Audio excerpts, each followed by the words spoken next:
coming of the end. You know, there's a story where the girl says, "My mother and I returned to my parents' house late one evening to find my father, my college-age brother, Stephen, and my 10-year-old sister fast asleep. Mom had forgotten her house keys, so we knocked loudly. First at the back door, then on the front door and the side doors. We yelled at my father's name over and over, and no answer. The car horn aroused the neighbors, but no one in the house. We drove to the town for a phone home and finally waked Stephen. And when we got back, he let us in. Dad was in bed, snoring with the television on. Mom quietly switched it off. Dad woke up and said, 'Don't turn it off. I'm watching it.' Several applications could be made, but here's mine. Dad's asleep while the world's show rushes on. Dad may be asleep in regard to everything else that's going on, including the Lord. And what about us? Are we asleep? In Romans 13:11, and that, knowing the time, that now it is high time to awake out of sleep. For now is our salvation nearer than when we believed. Romans 13:12, and the night is far spent, the day is at hand. Let us therefore cast off the works of darkness, and let us put on the armor of light. Paul's saying that the grand finale of salvation is almost here. The time is closer than it's ever been. We need to wake up. In the comic strip by Calvin and Hobbes, Calvin's boss is catching him sitting at his desk, staring out the window. "Why aren't you working?" his boss demanded. Without much thought, Calvin confessed to his boss, "Because I didn't see you coming." In many ways, we are asleep and we don't see what's coming. Consequently, we are not working for Yahweh. We are only busy involved in life's pursuits. Matthew 24:3 says, "And as he sat upon the Mount of Olives, the disciples came unto him privately, saying, Tell us, when shall these things be? And what shall be the sign of thy coming, and the end of the world?" Yeshua is sitting on the Mount of Olives. The disciples came to him. "Tell us," they said, "when will this happen? What's going to be the sign when you come? What's the end of the age?" The end. Those words don't sound good unless it's the end to a bad movie or the end of something bad that has happened to us in life. Then there's the end of the world, when Yahweh is going to put his foot down, so to speak, and call everything to a halt. Some time ago, a man was staying in a cottage in the Swiss Alps. Early one morning, he heard what sounded like an earthquake. He hurriedly got out of bed. He ran to the front desk and asked if there was something wrong, if the mountains were breaking up. He's scared. The man at the front desk said, "Sir, we're on the west side of the mountain, and as the sun comes up on the east, the snow and the ice expand and they begin to warm. And the expansion causes a large crashing noise. It's not the end of the world. It's just the beginning of a new day.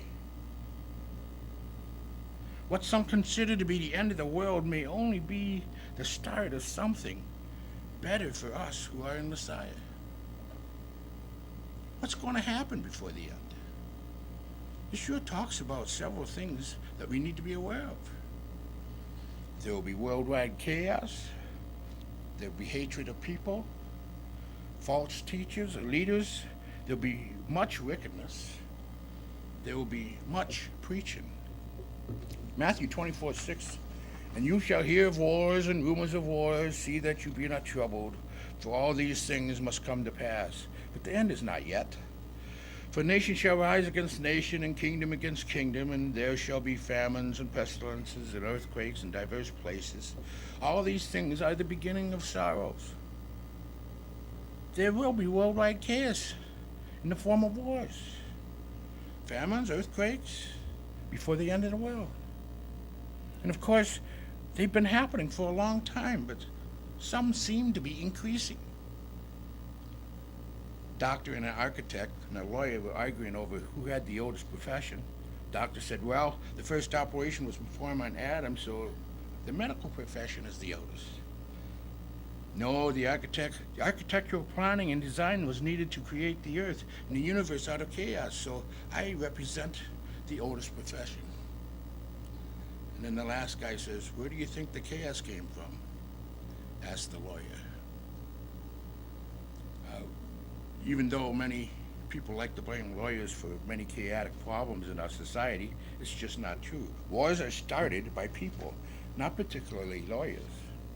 James 4, verse 1, from whence come war and fightings among you? Come they not hence, even of your lust that war in your members? You lust and have not. You kill and desire to have and cannot obtain. You fight and war, yet you have not, because you ask not. Wars are started by selfish people and selfish countries. I remember back in 9/11 happened, I believe it was Colin Powell who said something like, terrorists hate us because they want what we have. This is basically why people and countries start wars. And then, of course, to add to our worldwide chaos, we have all kinds of famines and earthquakes and floods and tornadoes and hurricanes and tsunamis. These things simply happen because the planet Earth is winding down and wearing out. All I can say is we don't need to add any more chaos in this world or our country. Now, how do we avoid this? Romans 12, verse 17. Recompense no man evil for evil. Provide things honest in the sight of all men. If it be possible, as much as lies in you, live peaceably with all men.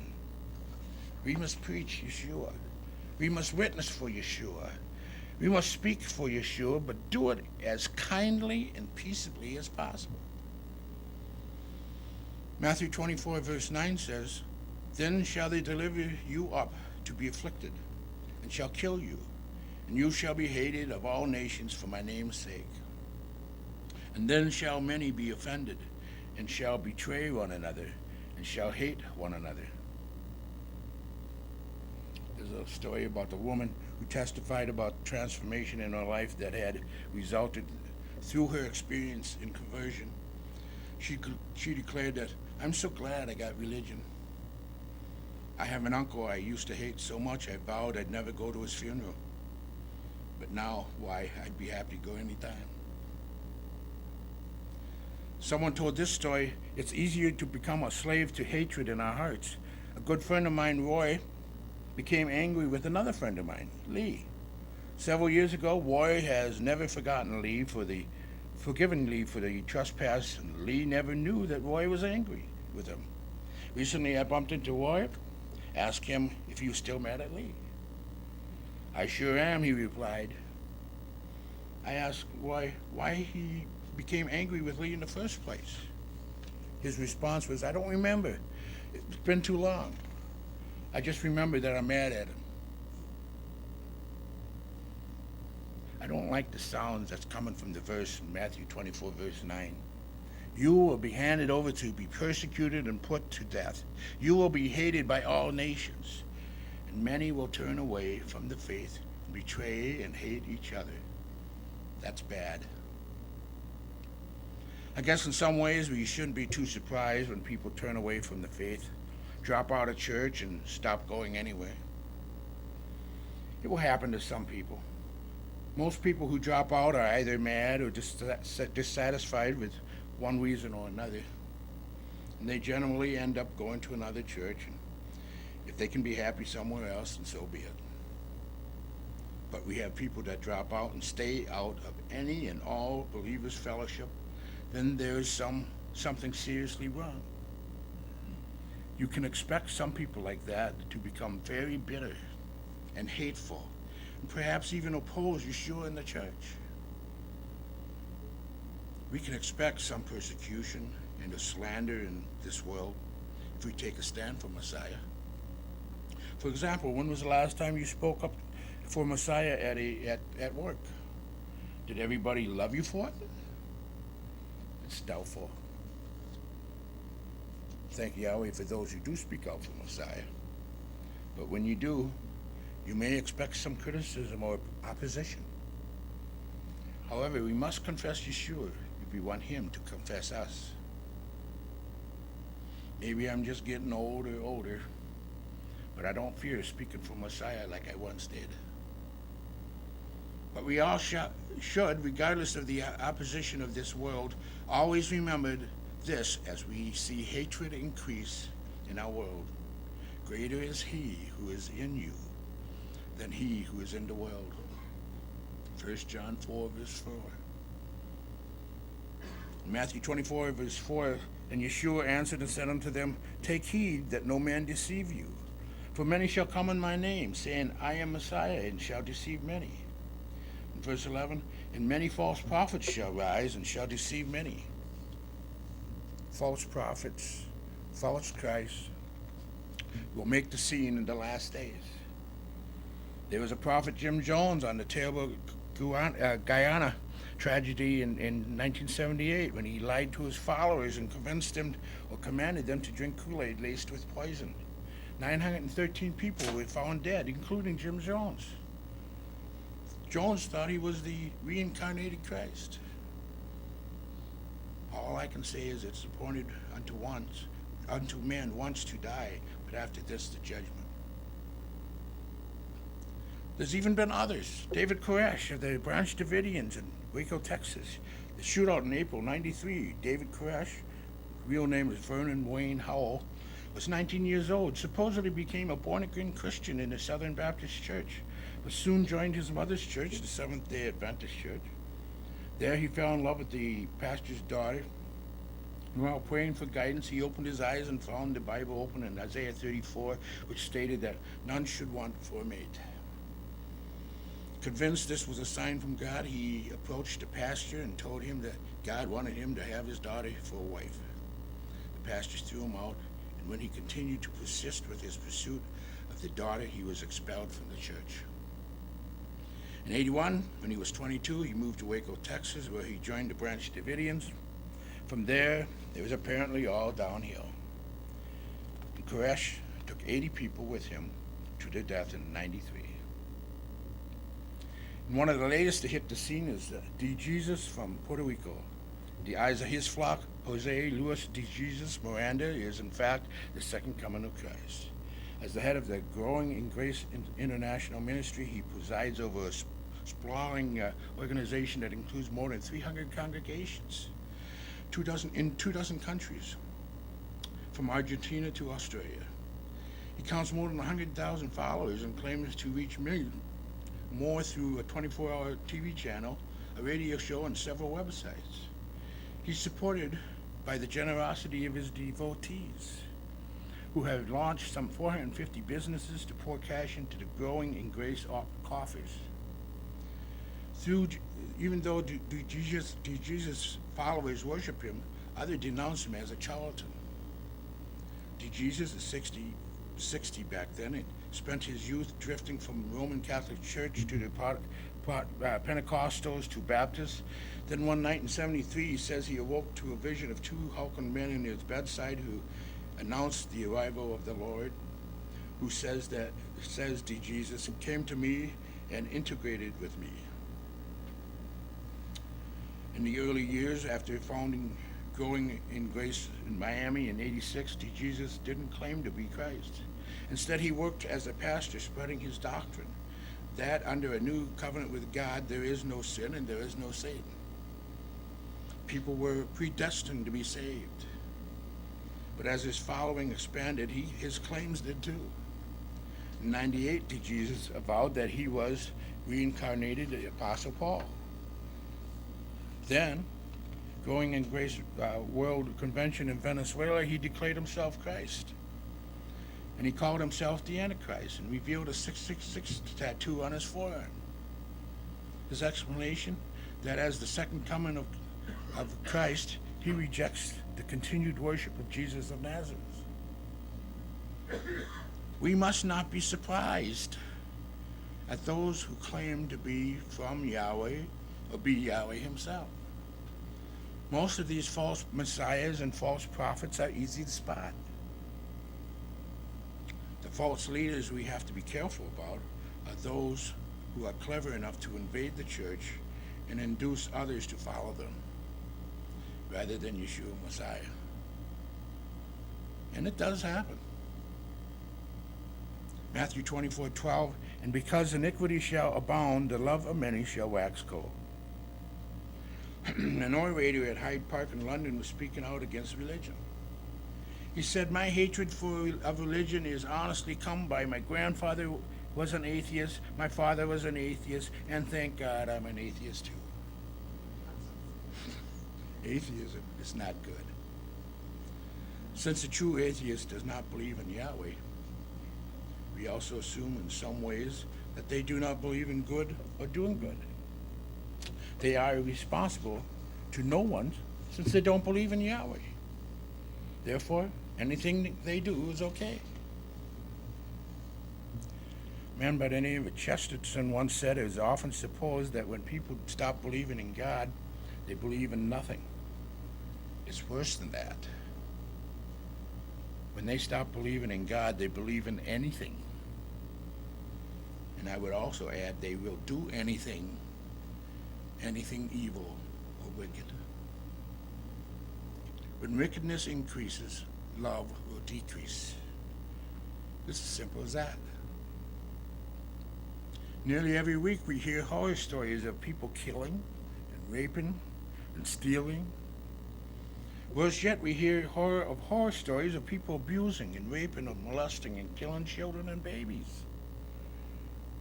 How much Yahweh must hurt when he sees such wickedness.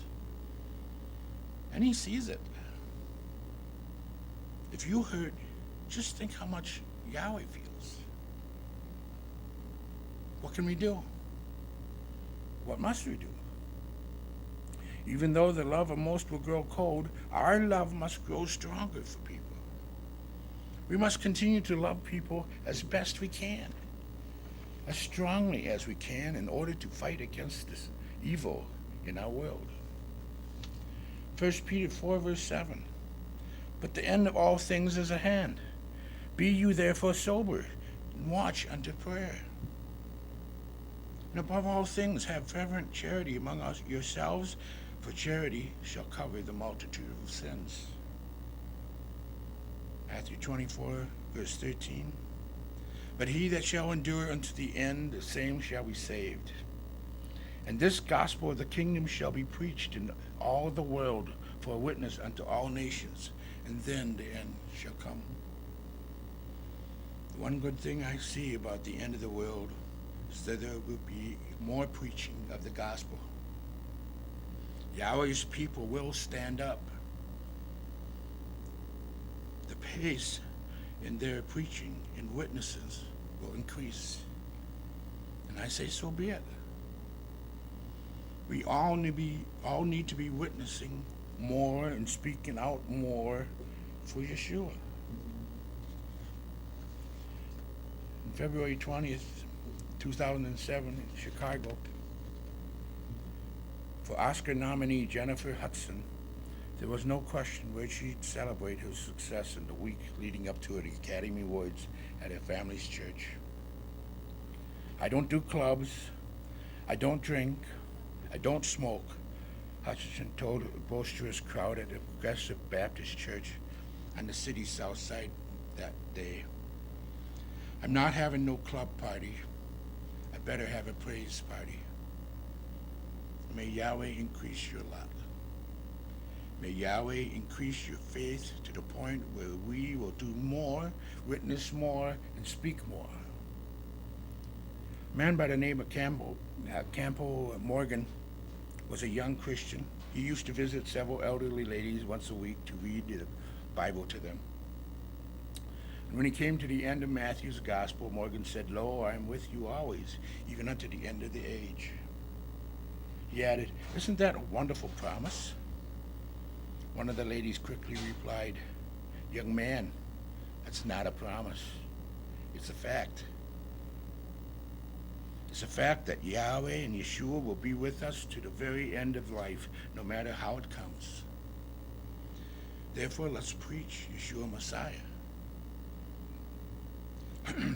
There's a man by the name of Robert Ingersoll who's delivering his lectures against Christ and the Bible. His speaking ability usually assured him of a large crowd. One night, after an inflammatory speech in which he severely attacked man's faith in the Savior, he dramatically took out his watch and said, "I'll give God a chance to prove that he exists and is almighty. I challenge him to strike me dead within 5 minutes." First there was silence, and then the people became uneasy. Some left the hall, unable to take the nervous strain of the occasion.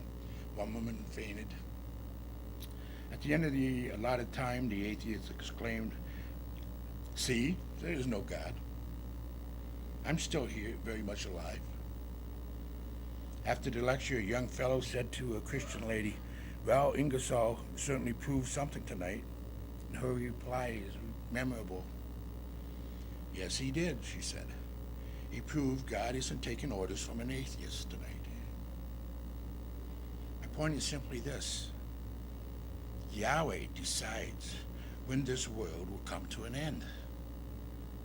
Not the super people or the superpowers. He alone is the superpower of the universe.